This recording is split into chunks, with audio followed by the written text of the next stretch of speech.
they not. They're gonna give her very little. And then the thing with that is, then you got to take the man down for child support, and you got to do this in order to get that. I just feel like it's set up for us to lose, for one, to fail.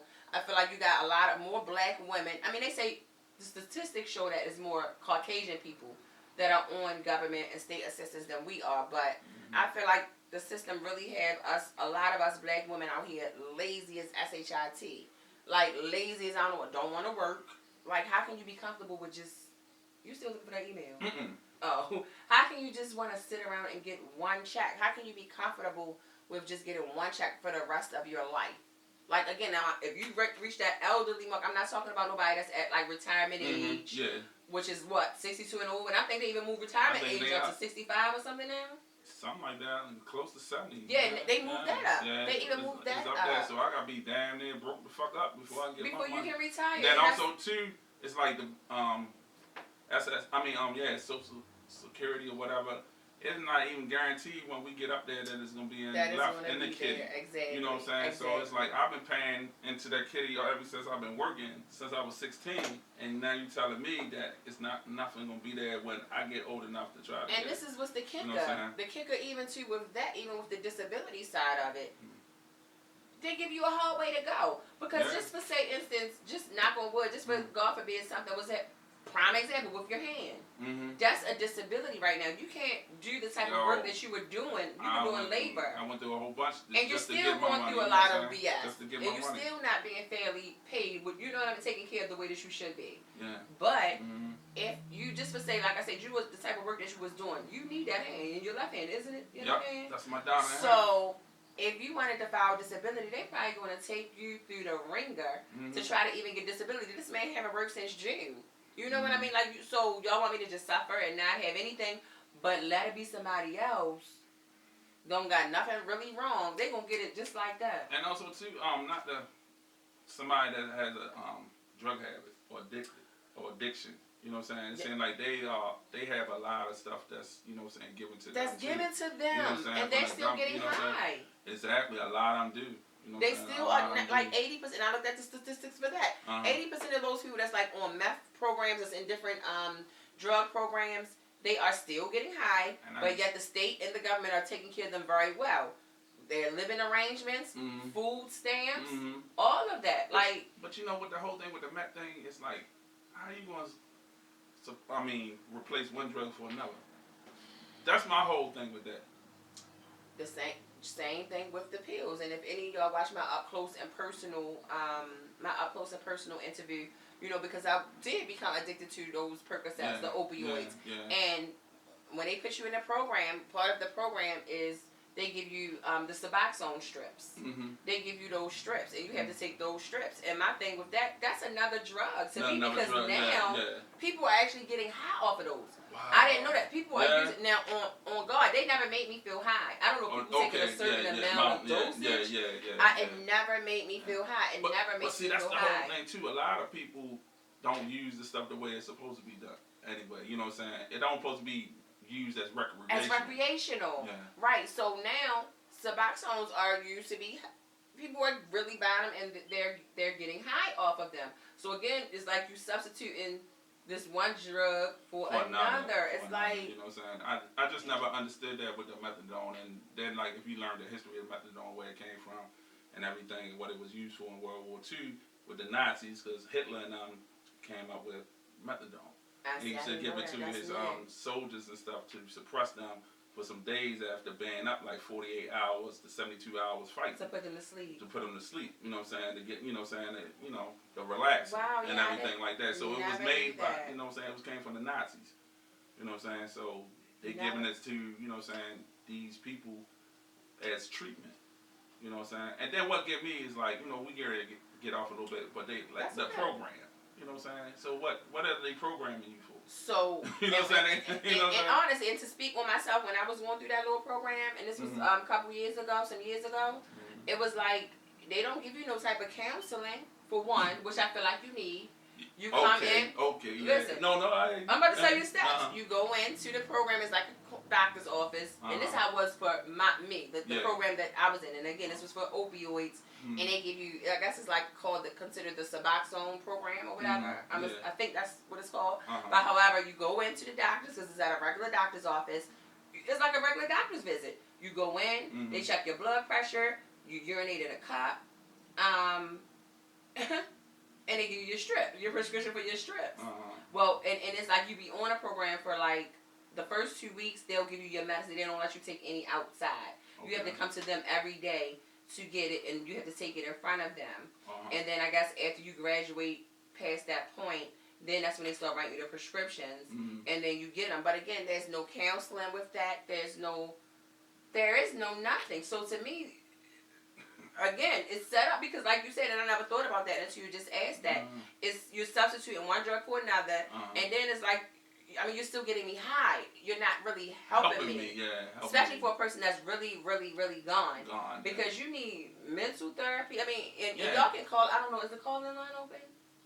Is the calling line open? No. Oh, right. Because I was going to say if they can call it, because I'm not really sure about as far as people that's been, went through like a methadone clinic or anything like that. I'm not sure, how much therapy you need. But I know for me, I needed therapy, like mental therapy. But let me ask you this: like, far as when you went through that, was some of these assistance things available for you? As far as like what you mean, like saying as far as anything, was you open up to any assistance because probably go ahead. I'm sorry. You know what I'm saying, because that's what we were saying. Like a lot of people that like be going through stuff like that. Sometimes that stuff is like for them, but assistance and they definitely like offered a lot of assistance, but I didn't. No, I'm just saying though, but they definitely they offer a lot. They offer a lot of assistance, housing, clothing, furniture vouchers, food vouchers, clothes vouchers. They definitely offer a lot. But I'm like, I'm good. Yeah, they do. But I was just trying to say, like, far as what we was talking about, like how you have the working class out there. That's really, that really they trying to do something. Right. And then like what you said, the young lady that gets all these things and not trying to better herself and just at all. content with getting this little bit, Yeah. I don't understand it. So, for me, I just don't feel like people that are not disabled, all the way disabled, and people that are not disabled, and I don't feel like you should get a check. But I think that's why some of them work programs came out, because they had too many people doing it, you know what I'm saying? But then with that, because they get sanctioned, you get sanctioned, you'll get cut off if you don't, comply and stuff with it like that. But the thing that get me is like the mentality, I swear to God, the mentality of these women that's raising these kids, because that's the thing. These kids are being raised by these people, and the mentality that they had in these programs, like, word. And, and I'm like, what? That's sad. I'm getting my drink, I'm drinking my, right. you know what I'm saying? That's so sad. It's so much stuff I heard, them, how they was, and that it just blew my mind, man. It's like, for real? Yeah, man, these women got to do better, and it's like that's what they teaching their kids. It's like they learn that from their parents, or are they product of, no, I'm not going to say that, because all people don't come from a drug-infested home. Because you're just like, where do you get that mentality from? To just be, I'm so ready. Like, you have people that just have kids, and I know two people for a fact. You just have kids just to have, so they can have them claim on their taxes. Yeah. So they can get the income back on their taxes, and it's like, come on now. Because I know back in the day, a lot of people was like doing that. I heard of them to have to make the check a little bigger. Just that bigger check. Yeah, to get a bigger check or whatever like that. But my whole thing is like that little bit of money. I could not survive off of that little bit of money. I couldn't. You know what I'm saying? The food stamps and all that, that was cool, you know what I'm saying? Because food stamps is definitely cool. But that little bit of money set, you know what I'm saying, to be comfortable and just $600 someone just getting that and that's it. $700 a month, I could spend that in one day. Go in one store really and done that, you know what I'm saying? I done that. It happens all the time. So, you know what I'm saying? So it's like to be content with that little, I just don't get it, you know what I'm saying? And like what you was talking about the young lady at the beginning, it's like, that's all you want out of life. You know, and me and her really going back and forth, and she's really going back and forth. And my thing is, we don't know everybody's story, but I'm asking her. Exactly. So what type of? So if you're saying I don't know your story, where did you come from? Like, explain to me, make me understand. Make you understand. So I don't know, and I'll understand with you. Yeah, a little better. But she's not. She's not coming up with no, nothing. No, it's not like she didn't say like she came from a broken home where like, you know, she didn't have a mother or father. Yeah. They were on drugs. Yeah. She was raised this way. That. No, you were fine. Yeah. Like you were good. She was never been like you just regular. And I just feel like people, especially this generation, when they feel like they so entitled, and y'all just I don't know. I don't know. I guess us growing up the way we did and the era we did have us a little more, you know, appreciative. Because I see right now, like the way I am, I'm totally 100% different from thinking on how I done and how the world was, man. And like the main thing, people always tell me, the world don't owe you shit. You know what I'm saying? Don't owe you nothing. And then that's like you said, a lot of people feel like they're entitled. Like I'll be telling my son, I was joking with him yesterday. I said, oh yeah, I said I hope you keep this job. Because you go down there like you the CEO. You just got hard. You know what I'm saying? You just got an interview and you act like it's your job.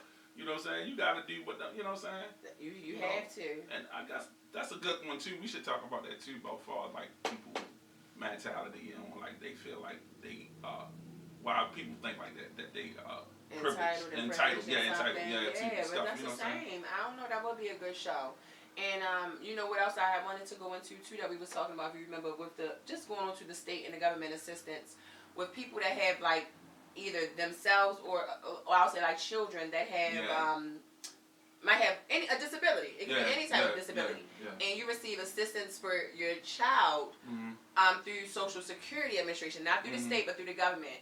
I didn't know that if you receive government assistance for your disabled child now, if you work or you make a certain amount, they're going to cut their check.